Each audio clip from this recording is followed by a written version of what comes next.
ओल्या नारळाचे लाडू बनवण्यासाठी रवा आणि खोबरा समप्रमाणात घ्यायचा। तर नमस्कार मंडळी, मी अल्पिता आणि स्वागत आहे तुमचं माझ्या नवीन व्हिडिओमध्ये। तर आज आम्ही बनवतो ओल्या खोबऱ्याचे लाडू। आता थोडासा तूप घालून मी रवा मंद आचेवर भाजून घेतलंय।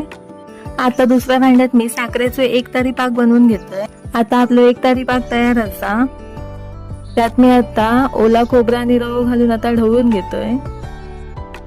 आता आपण त्याच्यात वेलची पूड किंवा सुकोमेवा घालू शकतो। व्यवस्थित सगळं मिक्स करून थोडं थंड होऊ दिलंय। ह्या बघा, आता आपलं मिश्रण मस्त घट्ट झालं असा।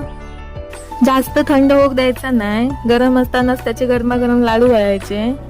आता आम्ही पटकन त्याचे लाडू वळून घेतलो। जास्त थंड झाला तर मग लाडू वळायचे नाही।